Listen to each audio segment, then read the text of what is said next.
Now, 1992 Constitution, the fourth Republican Constitution, a constitution by now on the 7th of January 1993, a promulgated now estate said it is now the Constitution that will live with it, will live by.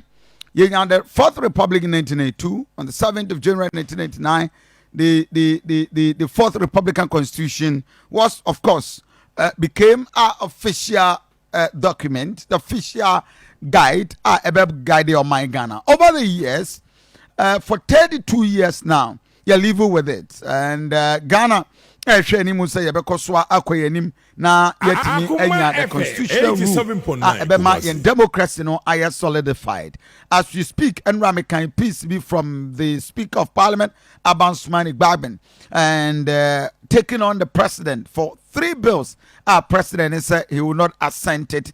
Now, no comes into play. And Aban Baben was dealing with constitutionalism, separation of powers, and the president are only any local standard. I'll bet me I call it something unconstitutional.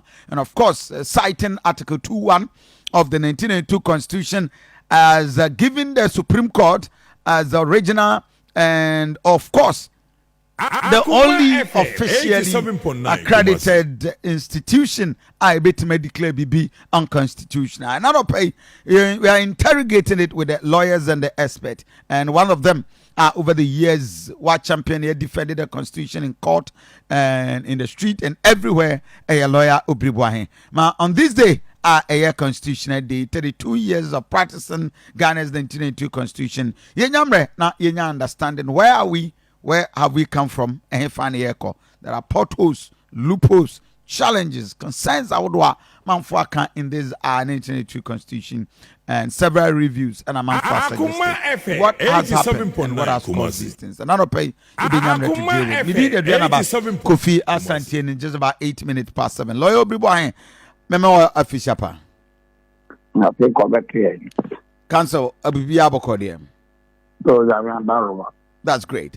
And now Constitutional Day, as a lawyer and not just a lawyer, a senior lawyer at the bar. What then a cost for our dream? What are thought on this day? Or ponder over? Leo, 1966 school by Constitution 87.9 Kumasi. 69 Constitution by 72 coup 82 years. About 79 Constitution 81 coup 82 years. Maybe 1993. So I on and off. No, it has been on and off, on and off, on and off, on and off. So, well, Baby drew her. The 32, then can such a label be a bomb. Because I get at least 3 years and 87.9 Kumasi. Here, you have a constitutional, yeah, no, 1992. Police paying Mampany, Soja one and Shasso Mampany, Immigration one and Shasso Mampany, Customs one and Shasso Mampany, Judiciary Mampany, they appoint to be in consultation with the Council of State. Maka Army, Maka Police. Maka Police, yeah. It is my bottler, 2023. Now, 2024, you have this kind of system. You have African intellectuals lecturing people outside Africa in Europe and Asia on constitution and constitutionalism. I don't know if you could now, it is better, no, in Yamano.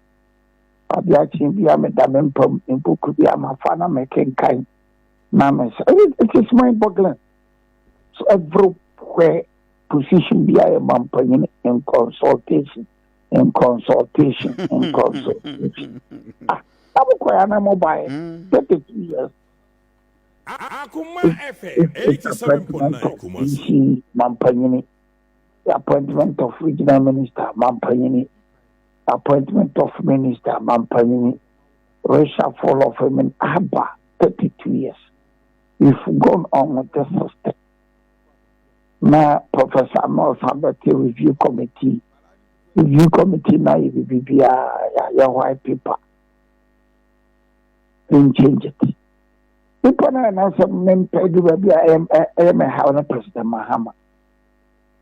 No, because you had all these opportunities and you didn't creating them pressures there. Would you cry be a pencil and answer on TV crasa? And you have a system where a former president says, sometimes, apart from the ill treatment and the maltreatment and the dehumanizing aspect of the colonial rule, we should actually,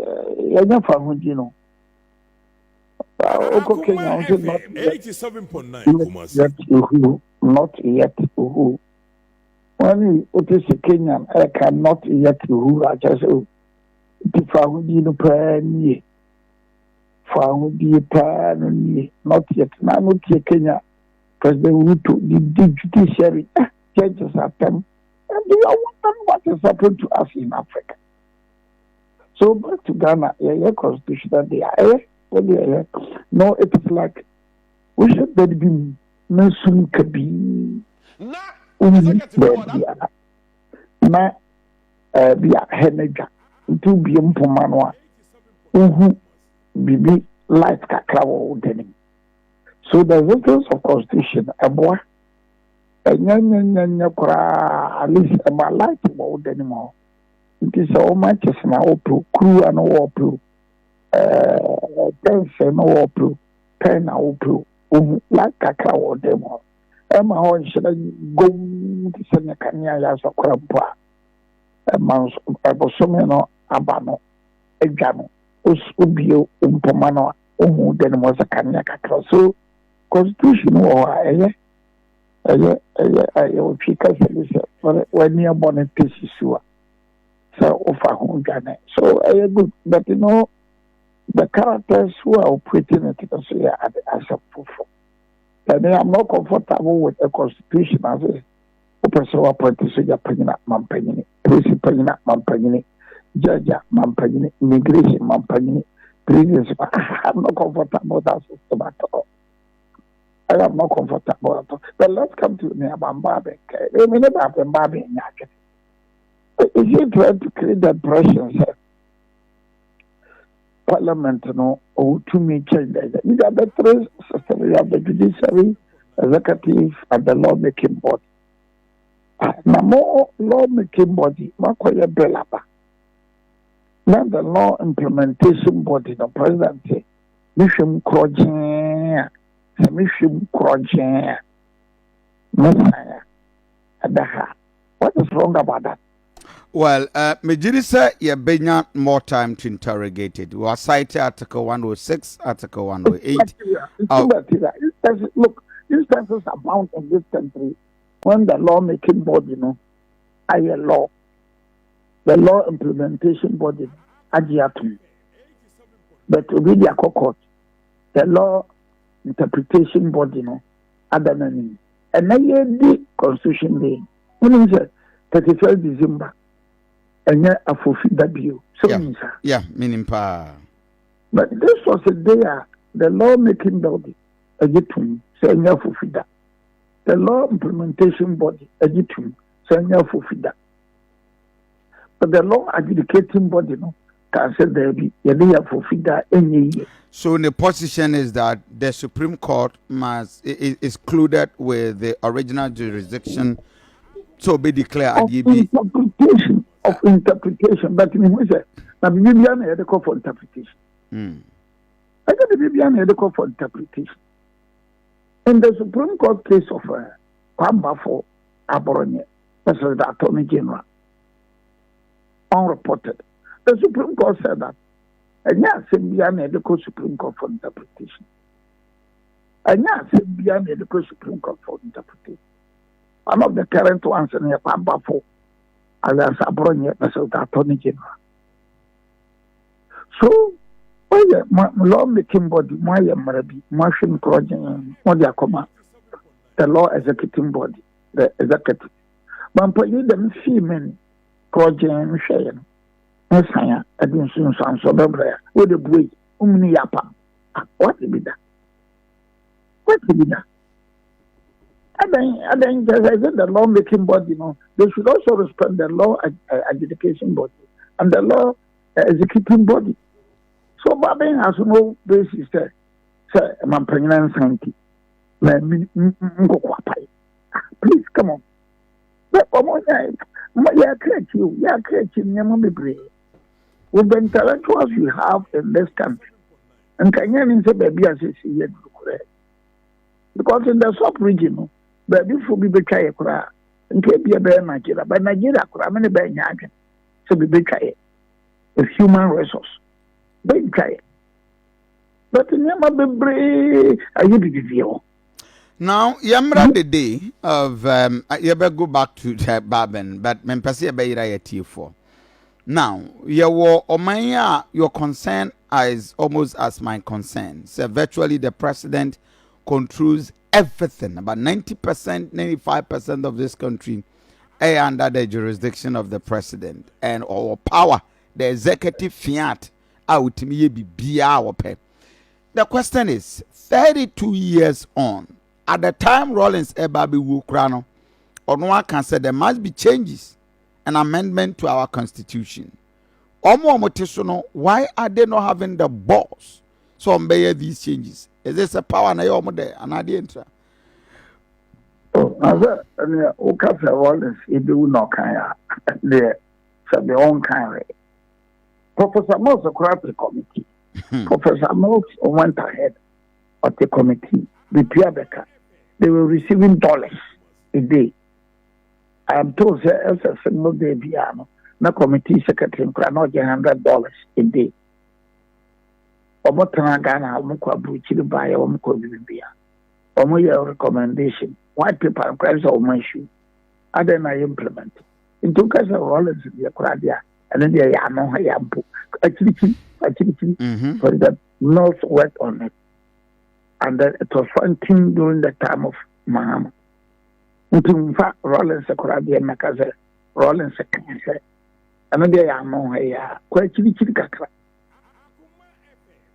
Oh, answer, Kofi, let that Miamano had a bonnet. Miaman, oh, yeah, semi Miaman, me, Dinia, at the book. Because one shall that can be BB.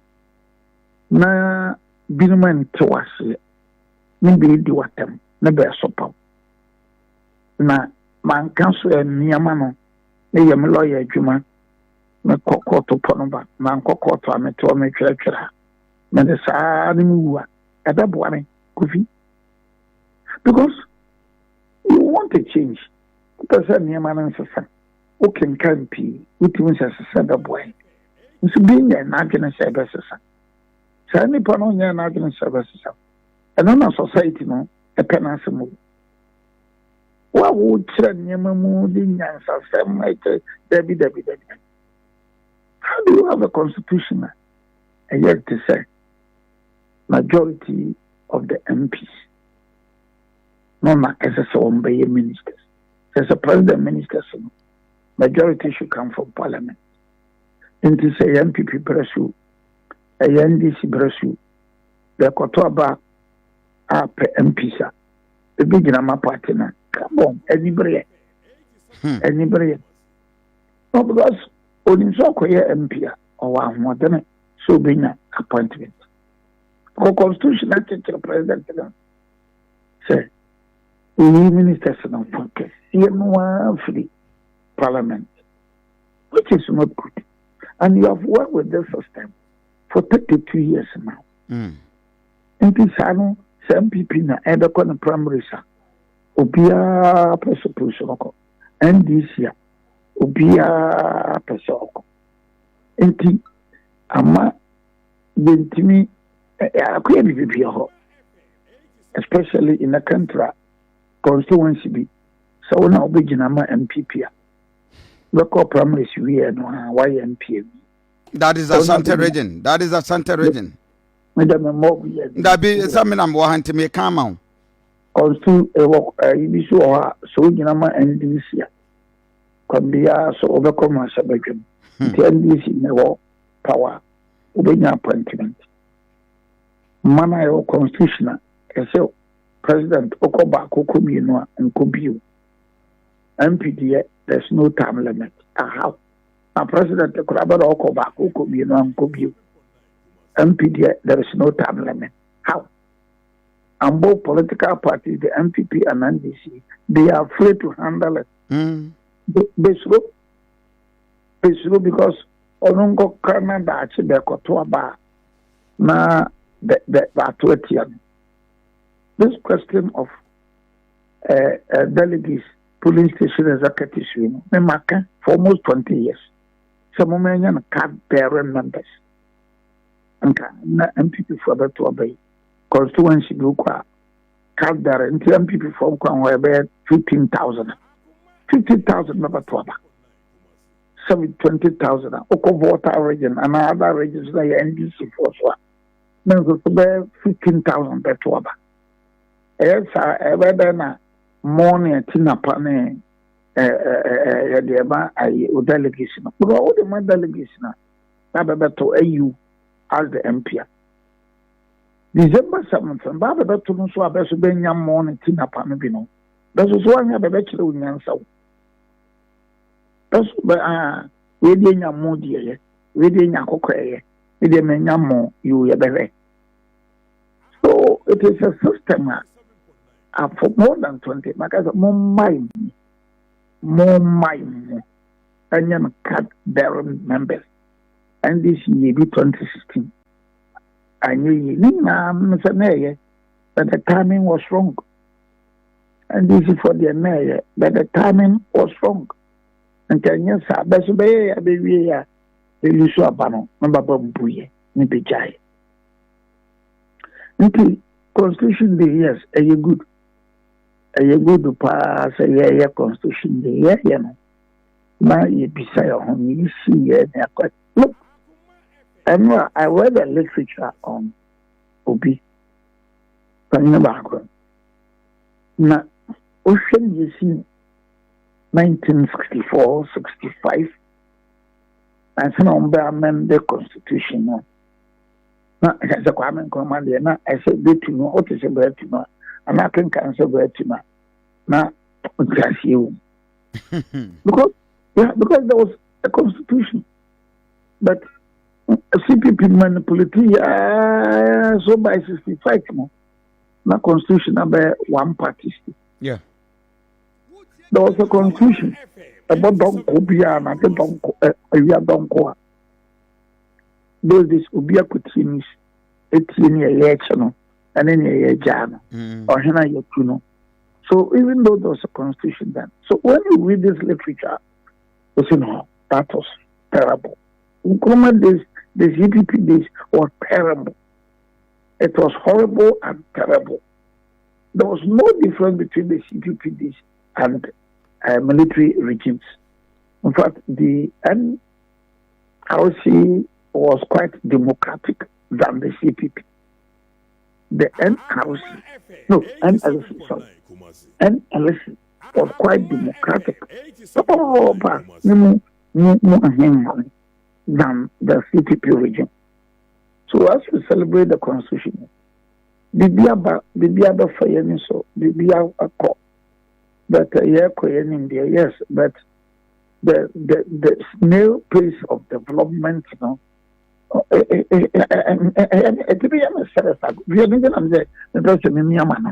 look, Ghana the Bobo, 13th January, Afcon. In Europe, and some parts of Asia, everyone can, we try to get it. But Ghana the Bobo, not the three. Intercity or the Baba Abidjan Abere. And I am also Kroma Ball. Your pom born not 3. Now they free waba. Abankini or Kumasi. Kufina 2023. Ghana choke and MPPO and DCO and MPPO and DCO. Train Ukraine. What's your Ghana Kuma? 2020. Sabe yes uncle the plane crab train be fe wi mama sky train. Na baka sky train one chance about kind. Once an hour with a fee. Zama. Baba sky train benya mama son kwadi. Ni ku fi boy me na mka. Mara baba sky train no. Benya mama son kwadi.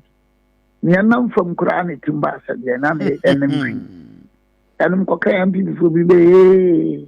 Obi a won say no can be chipu so abemma bi na mre bemma bi na bemfe bemma bi abemfe nti no nche say nche na kan ko. So are we saying say ye ko share investors near the country or say obi me yetrin in kan enkosi paga onye trin from kan to Hamley in kan to Sampa in kan to Domain Kuru incline to Aflawo, incline to Elubu. Not all operate, both operate and transfer, BOT. From Fied, Yenya, Saudi Arabia, we be needed, or manager that businessman. Is that what we are saying? Yenya, coach on a match the ballable. You match the ballable, and yes, Kakofanaba. And you don't have a train network. The ball, yeah, baby. Now, 2023. Now, Kumasi. Oh, Signana, Nagana, Bonopaso, Okushibiti. Yes, offer flight, and I would drive more than almost 48 hours. That my, Dana, me say, Miss DSTV and Star Times and good. Now, cancel what you want, cancel. Ufri Kumase kwa Accra, offer flight a 30 minutes maximum 40 minutes. I thought that you are paying as high as 1,400 Ghana cedis. I thought that as high as 1,600 Ghana cedis.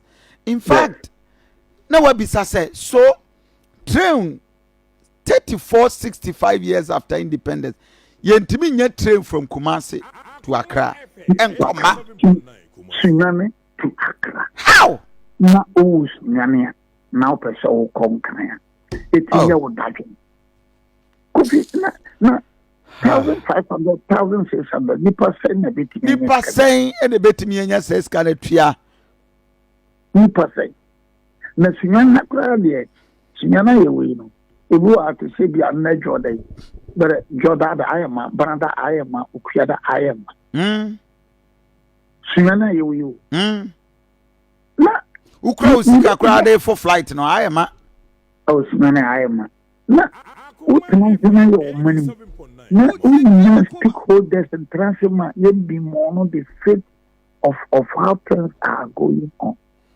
And we think that at the channel part and NPP nina edge sumagu and this in so one. Sumagu and NPP. Man say you buy. You call and I said, Obiri Boahen so very free.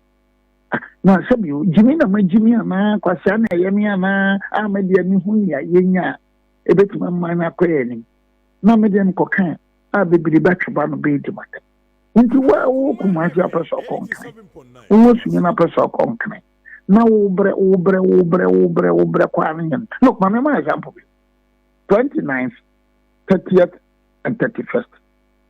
Because na my call to wa precope. The beyond one, na men call. Na, say I've read a lot about Abaifa Kabu, Diaka, Katukaliu. Na me yes no. Manya this with ya. Last year, I know I call Baumia Krum, the Papa Krum, Nema me Krum Nairi, na me call Papa. So this year me call. Kofi me call. Na uhwe kwade pa from Sunani baby bebre kakra bi na ya ta sa akodubu kwa bu okutu wanchi monka na wanchi kofi wanchi pa down to Nulonglo. President Mahama, the American Russian one-on-one. Because we would have miss our be President Mahama, in all sincerity, with due respect to him and to Ghanaians, I don't think is the alternative to the NPP regime. So begin to say MPP for Nadia, into young Toma MPP for Krampa, Media Cancer Mumpa. You are the person say the alternative for that one, but there be alternative here and this one year, President Mahama. I am telling them no, with due respect to him and to Ghanaians. Covid from no Longlo, Echo, Bamboy, come on. Baby Kaka would do Tenganoma, nothing on the attack. Now from Bole to Sola, the same story. Then from Sola to one, Kofi, and I Mekodawa, Adiachian, Feminim area, so bisa. Now be okay, it's also Pexoco, Jerapan and Andoma, Ofaha, Obisaha, Udruha, and I decided to use 2 days to do all that. So take care and tell himself from Wa to Kalu to Nadoli to Jerapa to Nandom to Jerapa, and I'm a branch here.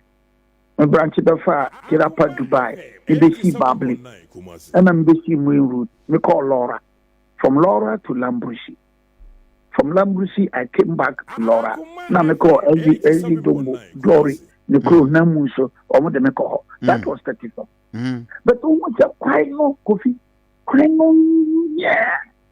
But even when you go to Lambrusi, people will tell you, say, I go for the buy and I will chuck any swimming in Lambrusi. And you go to Laura, they will tell you, say, I cook for Fona, Ebegu, Laura to Glory.